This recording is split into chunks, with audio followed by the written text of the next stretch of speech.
Bismillahirrahmanirrahim. Assalamualaikum warahmatullahi wabarakatuh. Alhamdulillah, wassalatu wassalamu ala rasulillahi wa ba'du. Sobat MFO dimanapun Anda berada, insya Allah kita akan sedikit mengkaji tentang penyakit-penyakit kejiwaan dari perspektif Al-Quranul Karim. Dan ini menjadi bahasan yang renyah dari kalangan peruqyah sendiri. Karena banyak orang yang datang minta ruqyah itu sudah memvonis dirinya kena sihir, kena jin, padahal belum tentu mereka kena gangguan sihir. Kalau jin mungkin iya ya. Kalau jin yang secara murni mereka ikut campur di dalam masalah jiwa manusia. Akan tetapi kita mesti lihat dulu ini, apakah betul mereka itu kena gangguan sihir atau hanya kena masalah penyakit jiwa di dalam dirinya. Kita mesti mengenal pembagian penyakit kejiwaan dari Al-Quranul Karim. Jiwa dalam bahasa Arab disebutnya an-nafas. Dan penyakit nafas ini, penyakit jiwa dalam Al-Quran Allah sebutkan paling tidak ada dua, ya, dua poros besar, subhat dan juga penyakit syahwat. Penyakit jiwa yang sumbernya adalah subhat ini disinyalir di dalam Al-Quran, yakni di ayat 10 surat Al-Baqarah. Fi qulubihim maradun fazadahumullahu marada. Ya, di dalam hati mereka terdapat penyakit, fazadahumullahu marada, maka Allah tambah penyakit itu. Ya, penyakit itu bisa berupa kemunafikan, keraguan-raguan, kemudian penyakit berupa kekufuran, keingkaran, kecenderungan kepada kemaksiatan. Ini semua adalah penyakit-penyakit yang timbul karena subhat. Dan itu ada solusinya supaya penyakit subhat itu tidak kunjung merebak kemana-mana dan mengakar kuat di hati seorang hamba, maka harus diobati. Cara mengobatinya adalah dengan bertanya kepada orang yang mengetahui, belajar, menuntut ilmu. Ketika kita tahu ilmunya, dengan ilmu itulah adalah menjadi sebuah kendaraan kita untuk mengusir penyakit-penyakit subhat yang mendekam di dalam hati. Ilmu adalah wasilah yang utama untuk membuat penyakit-penyakit itu hilang. Apalagi penyakit was-was, penyakit keraguan-raguan, juga penyakit keingkaran. Semua itu insya Allah bisa lepas dengan ilmu yang diperoleh. Nah, ini Al-Quran juga sudah menjelaskan di dalam surat An-Nahl maupun di surat Al-Anbiya. Fas'alu ahla dzikri in kuntum la ta'lamun. Bertanyalah kepada orang-orang yang memiliki ilmu kalau kamu memang tidak mengetahuinya. Penyakit jiwa yang timbul karena subhat bisa juga karena kesyirikan. Ya, kecenderungan pada kesyirikan. Maka kesyirikan ini ya bisa lepas dengan ketauhidan. Orang bisa mentauhidkan Allah dengan sebenar-benarnya tentu dengan ilmu. Tanpa ilmu, orang mana mungkin bisa mentauhidkan Allah. Maka lagi-lagi kembali kepada ilmu dan juga amal.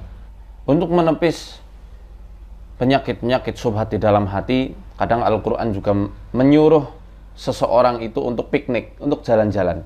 Qul siru fil ardi, summa unzuru kaifa kana aqibatul mukadzibin. Seperti yang Allah firmankan dalam surat Al-An'am. Katakan, hai Muhammad, siru fil ardi, summa unzuru kaifa kana aqibatul mukadzibin. Berjalanlah di muka bumi, pikniklah kamu di muka bumi ini. Kemudian lihatlah bagaimana kesudahan orang-orang yang mendustakan ayat-ayat Allah.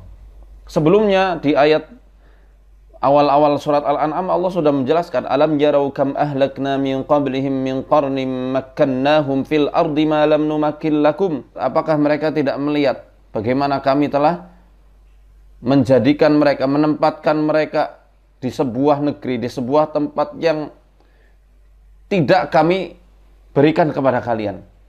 Warsalna as-samaa'a 'alaihim midrara wa ja'alna al-anhara tajri min tahtihim fa ahlaknahum bidunubihim wa ansha'na min ba'dihim qarnan akharin. Ya, ini dia. Kami menghujani negeri mereka. Ya, kami turunkan hujan-hujan yang berkah dari langit di negeri-negeri mereka. Kami alirkan sungai-sungai di negeri mereka. Ditumbuhkan tumbuhan-tumbuhan, tanaman-tanaman di negeri mereka. Tapi mereka menghancurkan diri mereka sendiri dengan dosa-dosa mereka. Dan kami ganti kaum yang terdahulu yang kafir kepada Allah dengan kaum-kaum yang bisa memakmurkan bumi dan mau beriman kepada Allah Ta'ala.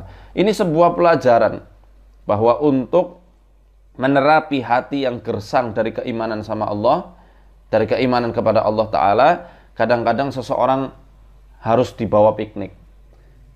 Nggak mesti ke tempat-tempat yang sudah Allah adab, nggak mesti.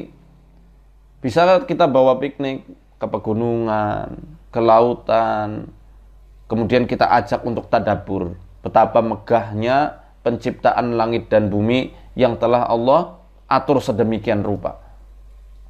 Lihat gunung, ya, dan kita bacakan ayat-ayat tentang gunung. Wa alqafil ardi rawasiya an tamida bikum wa anhara wa subulal la'allakum tahtadun, misalnya. Kami canangkan gunung itu sebagai pasak-pasak bumi yang menahan dari gempa bumi, ya, yang mereka itu kokoh bersama kalian. Kami jadikan jalan-jalan dan juga sungai-sungai yang mengalir. Atau mungkin surat Al-Hasyr ayat 21, "Lau anzalna hadzal Qur'ana 'ala jabalin la ra'aitahu khashi'an mutasaddian min khasyatillah." Kalau sekiranya kami turunkan Al-Qur'an ini kepada sebuah gunung, gunung itu akan bergetar dan hancur karena takut kepada Allah Ta'ala. Kita bacakan ayat itu. Bukan hanya sekedar baca, bukan hanya sekedar ruqyah, bacain doang untuk apa? Ngusir jinnya, bukan hanya itu, tapi yang paling penting sini memahamkan bahwa kami itu hamba Allah yang lemah dan kita punya Tuhan yang Maha Agung yang menurunkan Al-Qur'an, yang kalau Al-Qur'an ini dibacakan kepada sebuah gunung, diturunkan ke sebuah gunung, gunung pun hancur karena takut sama Allah. Kalau gunung yang sekokoh itu bisa hancur, harusnya hati kita jauh lebih-lebih bisa bergetar dan merasa takut kepada Allah Ta'ala. Atau misalnya, ya, kita ajarkan ayat tentang surat Al-Qari'ah ada yang paling mudah. Ada dalam surat Toha, surat Al-Qari'ah juga ada. Di mana gunung-gunung nanti di hari kiamat akan dijadikan Allah seperti kapas-kapas yang berterbangan. Lah gunung sebesar itu kok kayak kapas, kayak gimana? Dahsyatnya hari kiamat nanti. Itu bisa menjadi bahan-bahan perenungan dan tadabbur. Demikian juga lautan atau di kebun-kebun yang menumbuhkan pepohonan dan bunga-bunga yang indah, ya. Kita bisa ajak orang itu merenung surat An-Naml di ayat 60. Amman khalaqas samawati wal arda wa anzala minas samaa'i maa'a fa'ambatna bihi hadaiqa dhata bahjah ma kana lakum an tumbitu syajaraha a ilahum ma'allah bal hum qaumun ya'dilun. Maka siapakah yang mampu untuk menciptakan langit dan bumi, ya, dan menurunkan air dari langit, yang dengan air itu dia menumbuhkan hadaiqa dzata bahjah, kebun-kebun yang memiliki banyak keindahan, bunga-bunga yang beraneka ragam dan lain sebagainya. Maka nalakum antum bitu syajaroha, yang mana kalian nggak bisa menumbuhkan pohon-pohon itu, bunga-bunga itu. Maka adakah Tuhan lain selain Allah? Ini perlu kita sampaikan, ya, tentu dengan bahasa yang nggak terlalu formal, ya, bahasa yang bisa diterima, apalagi kalau orangnya adalah masih muda, anak-anak muda, ya, sambil ngobrol biasa nyantai sambil diajak piknik. Maka inilah terapi-terapi Qur'ani yang mungkin sebagian kecilnya saya sampaikan pada sore hari ini, ajak piknik.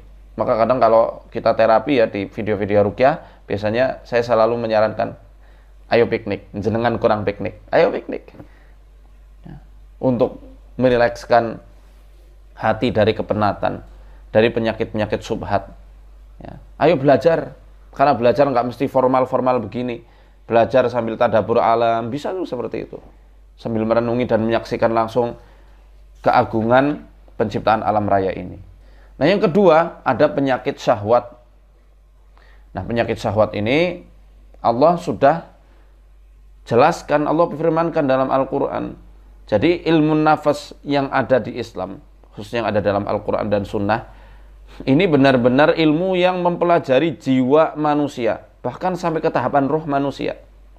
Bukan mempelajari perilaku manusia yang kemudian setelah perilaku itu muncul baru diperbaiki. Kalau ilmu nafasnya Al-Quran, saat perilaku itu belum muncul, sudah ada tindakan-tindakan yang bisa mengantisipasinya, serta solusi-solusinya. Kalaupun sudah ada, juga ada obat-obatnya.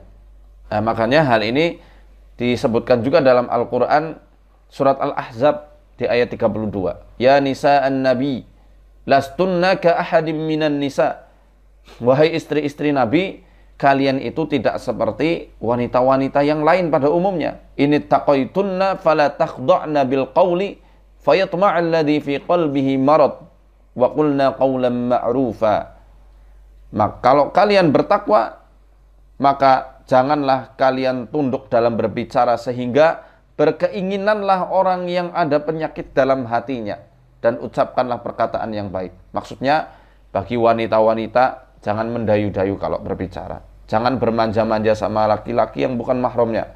Karena kalau orang itu ada penyakit hati, dia akan berkeinginan, akan berfantasi dengan fantasi-fantasi yang buruk.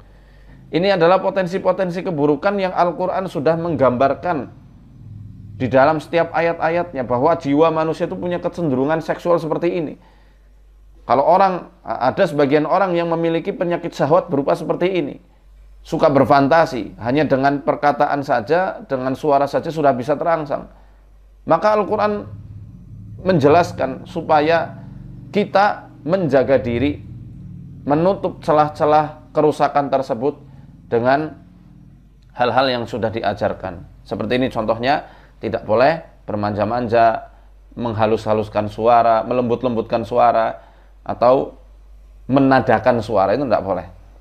Jadi maksud dari kalimat sehingga berkeinginanlah orang yang ada penyakit di hatinya, kata ini di dalam tafsir Al-Baghawi, yakni fujurun wa syahwatun, sebuah tindakan keji dan syahwat atau zina. Waqila nifakun, dan dikatakan pula adalah nifak, kemunafikan. Wal maknanya adalah la taqulna qawlan yajidu munafiqun aw fajirun bihi sabilan ila tama'i fi kunna. Jangan berkata suatu ucapan yang mana kalau ucapan itu didengar oleh orang munafik atau orang yang keji, dia bisa menemukan suatu celah untuk berkeinginan kepada kalian, seperti itu. Wal mar'atu mandubatun ilal ghilzati fil maqalati idza khatabatil ajaniba liqat'il atma'. Wanita dianjurkan untuk berkata dengan ghilzah. Ghilzah itu apa ya? Mungkin kalau bahasa sini ya sekedarnya. Bukan jutek juga ya. Tapi ya sekedarnya, padat, ringkas gitu. Saat berbicara dengan lawan jenis yang bukan mahramnya. Untuk apa? Untuk memutus hasrat syahwatnya. Ya, ini saya tulis di buku ini. Nah, penyakit-penyakit syahwat yang semacam ini memang harus diputus. Kita mesti tahu celah-celahnya apa. Mesti tahu peta kejiwaan manusia, potensi-potensinya, dan juga apa kecenderungannya. Baru ketika itu sudah diketahui dan bisa dipetakan, kita harus tutup celah-celah yang bisa membuat penyakit itu kambuh dan tambah parah.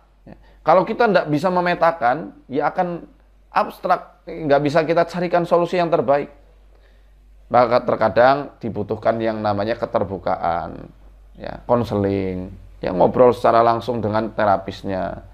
Dan juga tentu terapisnya juga harus paham bagaimana seni terapi Al-Quran dari segi kejiwaan.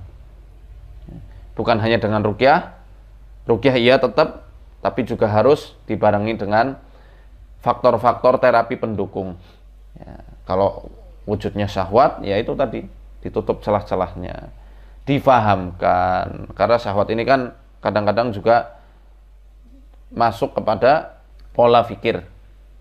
Ya, pola pikir dan juga bagaimana cara dia itu menerima sebuah masalah-masalah yang ada, menghadapi masalah-masalah yang ada di sekitarnya. Maka kadang-kadang kita harus meluruskan pola pikirnya, meluruskan persepsinya, dan meluruskan bagaimana cara dia itu dalam menerima masalah yang ada.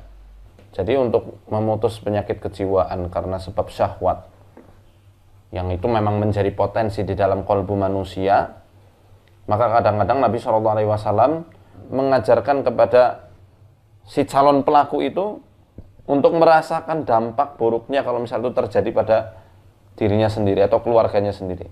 Pernah ada seorang pemuda yang datang ke Rasul SAW, kemudian saat itu meminta izin, wahai Rasul, izinkan aku untuk berzina dengan seorang perempuan. Rasulullah tidak marah saat itu. Beliau mendidik anak itu untuk kemudian mengajaknya berpikir dan merenung. Wahai anak muda, bagaimana kalau ibumu sendiri yang dizinai oleh orang lain? Bagaimana kalau kakak perempuanmu atau adik perempuanmu yang dizinai oleh orang lain? Bagaimana kalau anak perempuanmu sendiri yang dizinai sama orang lain? Apakah kamu ridho? Dia langsung faham. Tentu tidak, wahai Rasul. Dan seketika itu juga Allah berikan taufik kepadanya untuk bertobat dan gak jadi berzina.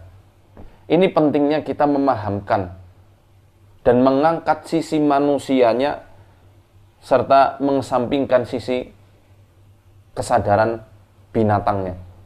Seperti yang dilakukan oleh Rasulullah, luar biasa sekali. Allahumma sholli ala Muhammad. Jadi untuk terapi-terapi semacam ini, ruqyah ya oke, tidak masalah. Tapi memahamkan serta mengangkat sisi manusia, menyadarkan kehambaan pada diri seseorang sehingga dia mentauhidkan Allah dengan sebenar-benarnya, ini adalah seutama-utamanya pengobatan untuk mengobati dan menerapi jiwa yang sedang terpuruk. Ya, lagi-lagi kembalinya adalah ke tauhid. Meluruskan tauhidnya untuk meyakini bahwa manusia Allah wajibkan untuk berusaha, selebihnya kita tawakalkan kepada Allah, Tuhan yang maha berkehendak. Dan harus diyakini bahwa di setiap ujian-ujian yang ada, Allah sediakan hikmah dan juga pahala yang besar bagi siapa saja yang istiqomah di dalam menghadapinya, sabar dan ikhlas. Wallahu a'lam shawab wa ilaihi al-marji'u wal ma'ab. Ya, maka inilah terkadang orang-orang yang merasa dirinya kena sihir bertahun-tahun nggak sembuh-sembuh, sudah pergi ke sana kemari, cobalah cek. Kuncinya satu kok, evaluasi diri. Insya Allah di kajian mendatang saya akan membahas suatu ayat yang berkenaan dengan tema evaluasi diri. Terima kasih. Arsadani Allah wa iyyakum. Wassalamualaikum warahmatullahi wabarakatuh.